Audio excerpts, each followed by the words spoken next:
Hi fellow viewers to everybody. Good morning. My name is Steve. My full name is Steve Hoong. I'm the owner of this video account in this respective website, youtube.com. Okay, by the way, a lot of you are wondering or hindi naman sa nag-wonder kung bakit late na ako naggawa ng necrological video. You know her. She died kung ito ay 2025, 40 years ago. Okay? Hindi ako naghabol ng death anniversary. Okay? Who am I referring to? Okay? Alam ko, yan ang question niya. Sino yung tinutukoy kong teenager na actress that time? 40 years ago kasi. Okay. By the way, I'm referring to Filipino teen actress Julie Vega. Julie Vega. Because I have to, ganyan ako talaga as a necrologist, kailangan i-investigate kung ano yung cause of death.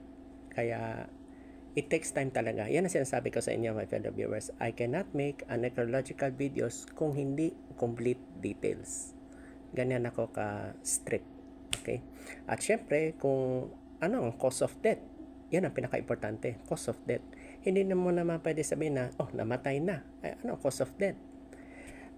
Actually, yung sa resting place, hindi question yon. Ang gusto ko malaman talaga, yung cause of death. Yun talaga importante. Okay, alam ko marami kayong katanungan at saka magtataka kayo or meron kayong makikita changes yung sa resting place niya. Okay. Ang importante is ito. She was born on May 21, 1968. Okay. Walang problema dyan. Saan ang birthplace? At the hospital. University of the East Ramon Magsaysay Medical Center. So that's in Manila.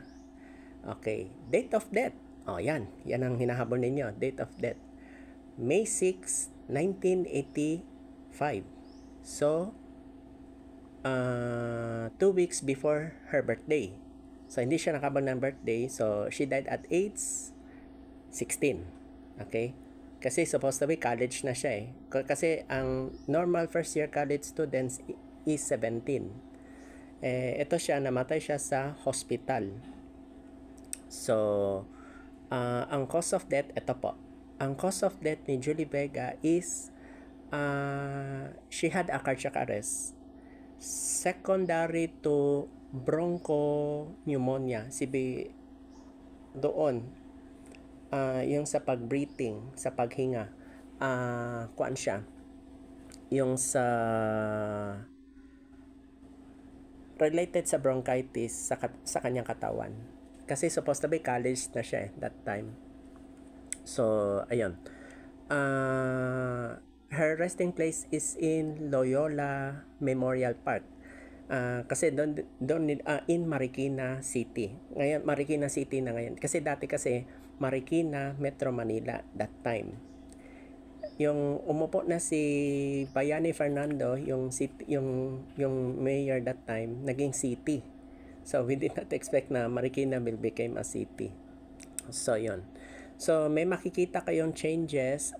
Yung name na Darling, yung 1985, pagpunta nyo doon sa Loyola Memorial Park, ang kanyang grave, yung parang, hindi na siya marble, granite. It's a granite color, black siya. Then, ang picture niya, nandun pa rin, ang mukha ni Julie Vega. Okay.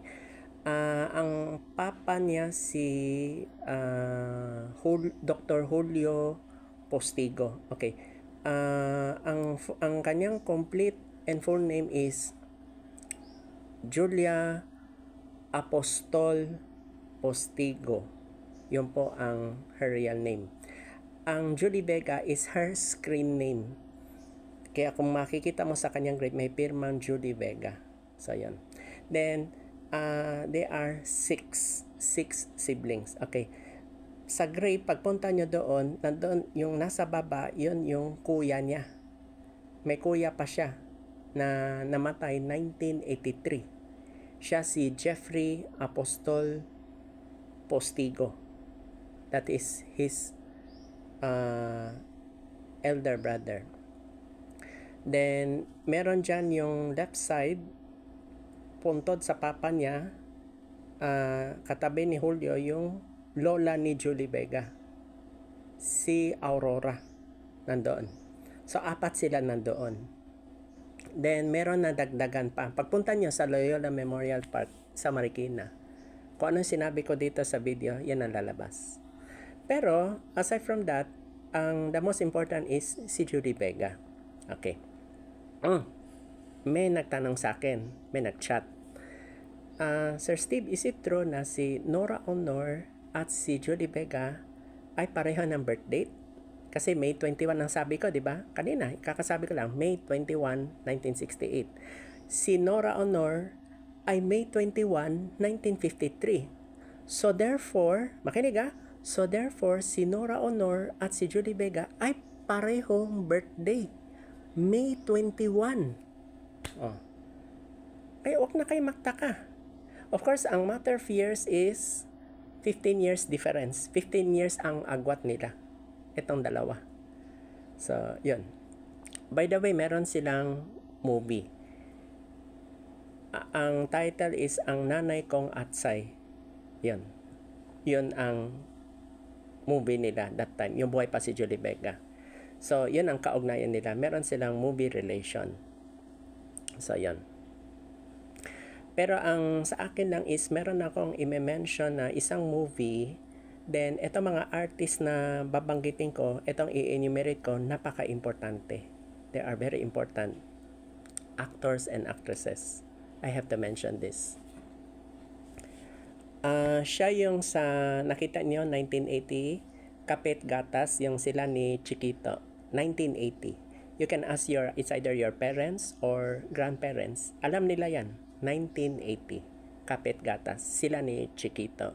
Then, etong isa pa, 1980 din, Pompi. P-O-M-P-I. Okay.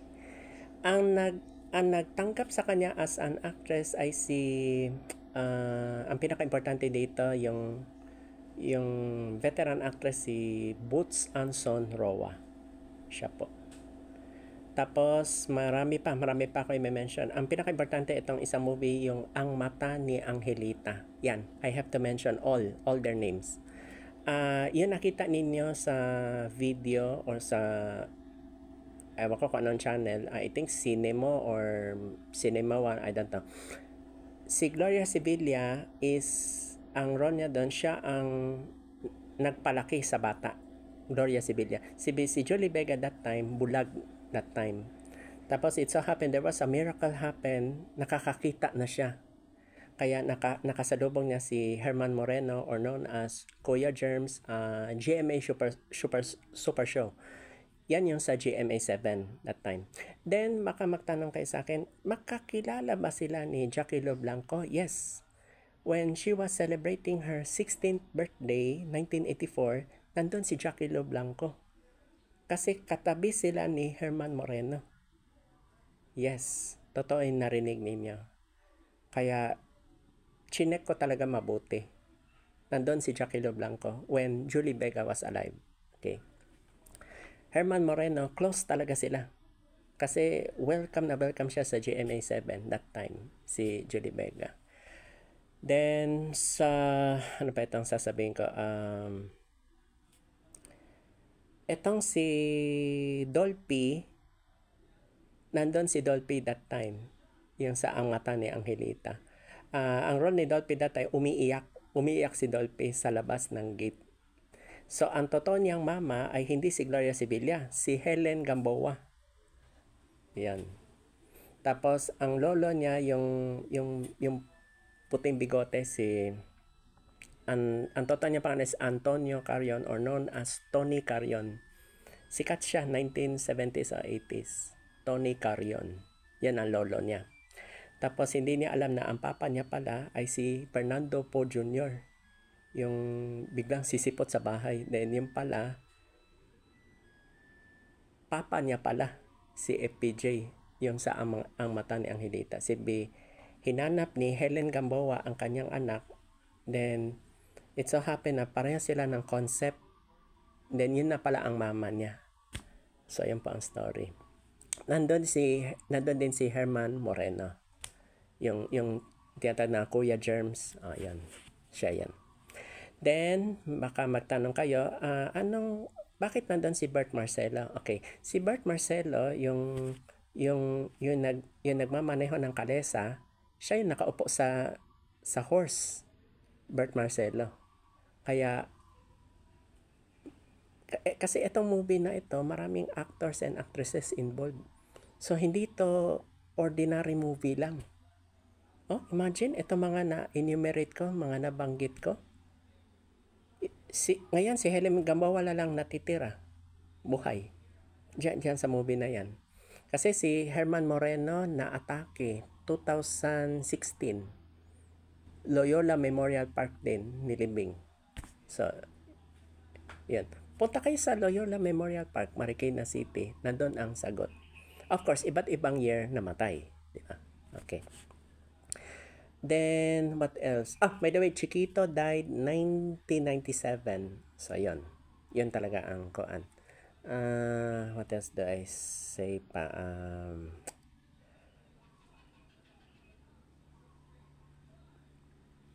Albert Martinez, yan ang kanya partner that time.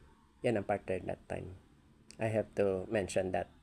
Then, ang dami nagtatanong sa akin, is it true ba, Sir Steve, na si Julie Vega ay part of Regal Babies? Regal Babies?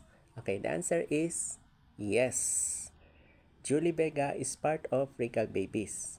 Pero tatlo lang ang i-mention kong actress that time na. Pero tatlo sila actually. So, isa na dyan si Julie Vega. So, 1. Number 2 is Snooki Serna. Snooki Serna. Kasi sila yung nakakaalam that time. Tapos, Maricel Soriano. Maricel Soriano. Sila ang batch na magkakilala sila ni Julie Vega that time. Si B, kinopkop siya, kasi pumirma siya ng contract sa Regal Films, si Mother Lily or known as Lily Monteverde. Alam ni Mother Lily yan.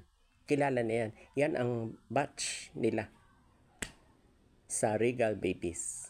Si Julie Vega. So, kilala sila ni Maricel Soriano, Snooki Serna. Yan. Then, etong si Albert Martinez, yan ang partner niya that time. Yung buhay pa si Amalia Fuentes. Yung bago na siya mamatay. Yung koan, that time. Tapos, what else? Ano pa sasabihin ko? So, marami. There are so many. There are so many things that you need to know. Tapos, yung sa okay, ito yung the most awaiting part. 1984 na movie, yung kay Helen Vela. Yung nakikita niya sa GMA7. Yung, alam ng grandparents ninyo yan. Hindi na parents, grandparents. Kasi yung mga parents ninyo, baka baby pa sila that time na. Si Helen Vela, meron silang movie. Totoo yan, itong movie. Itong movie na to, Lovingly Yours, actually 2 episodes yan. Ang isa dyan, pinaka-importante, kasi yung shooting doon sa Bulacan, talaga in-investigate ko ito for how many years? Yes, in-investigate ko. Kasi nagtataka ko kung itong shooting 1984, anong kaugnayan sa pagkamatay 1985, 'di ba? Kasi kung may nangyari 1984, so dapat 1984 may nangyari na, 'di ba? Magtataka ka namatay siya 1985, ito 1984 itong movie. So anong kaugnayan, 'di ba? I have to mention Lito Ansures, yung Filipino veteran actor. By the way, patay na po siya.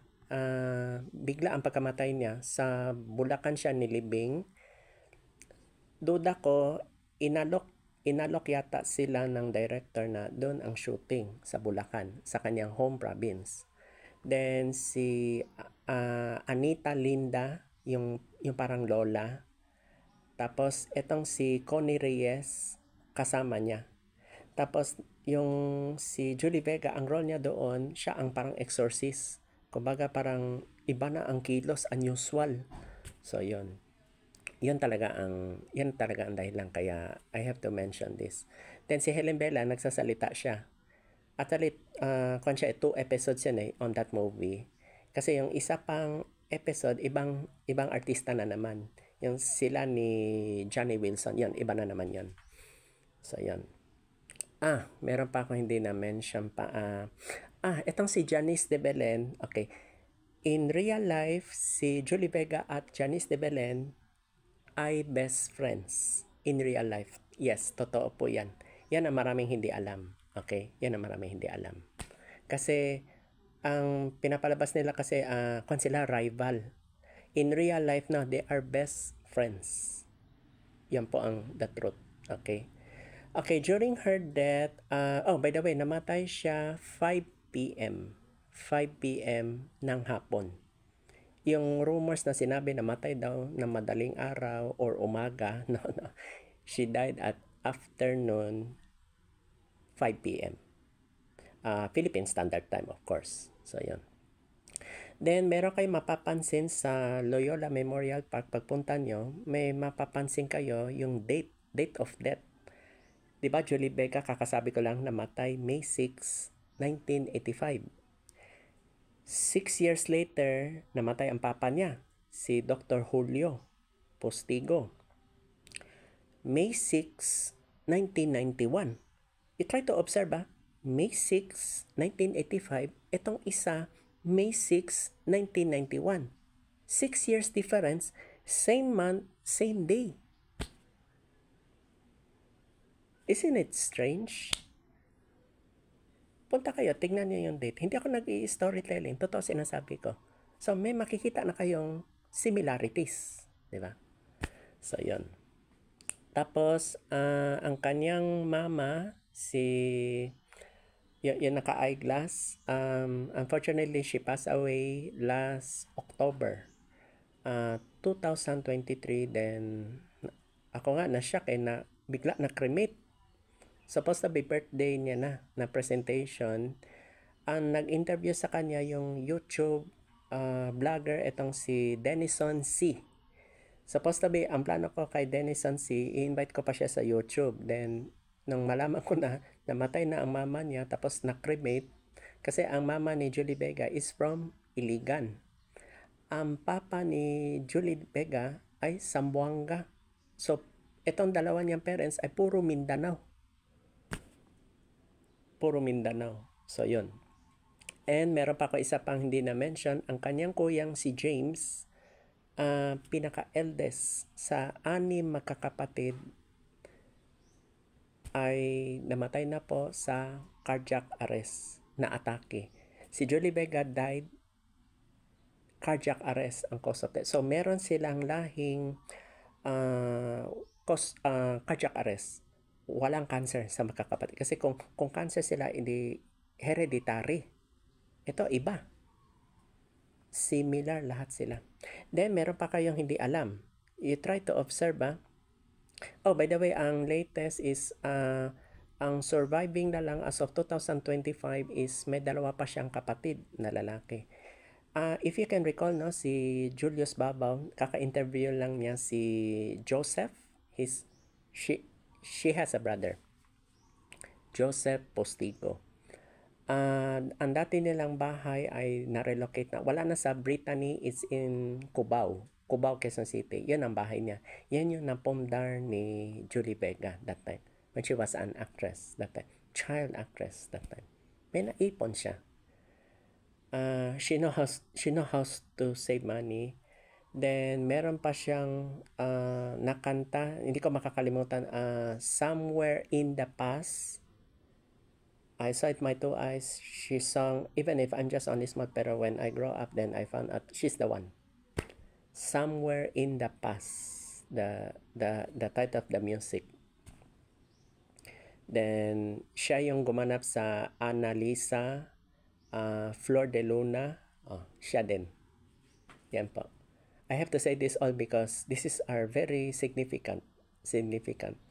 And itong necrological video ko ay more than 15 minutes. Lagpas talaga. I'm gonna tell you, my fellow viewers. Kaya mapapansin mo, lahat sila magkakapatid. Eto makinig.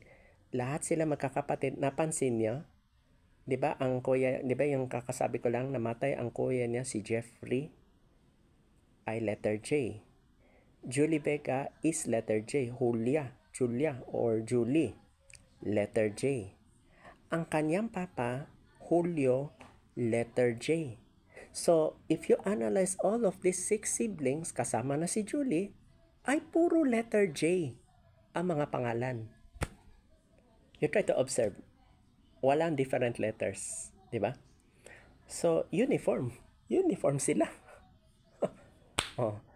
Akala mo hindi ako nag-a-analyze? I analyze it each. Oh. Yan. So, by the way, this is the time of, kung hindi ako magkakamali, ito yung time ng dating former Philippine President Ferdinand Marcos Sr. That time, yun, namatay si Julie Vega. Then, I already confirmed na nagbisita si former First Lady Imelda Marcos. Totoo. Hindi lang sila nakapicture kasi yung nagkaroon ng funeral, what do you call this? Funeral mass. By the way, she is a Catholic. She's not a Protestant. Julie Vega is a Catholic kasi nagkaroon ng funeral mass. So, yun. Former First Lady Imelda Marcos was there visit. Ang daming artista nag-visit. Nandun si Fernando Poe Jr. Nag-visit talaga siya. Then, si Kuya Germs or Herman Moreno, nag-interview pa sa mama niya, pati yung papa. Yun, nabubuhay pa ang parents. So, yun. By the way, yung during her death, ang survived brothers are there that time.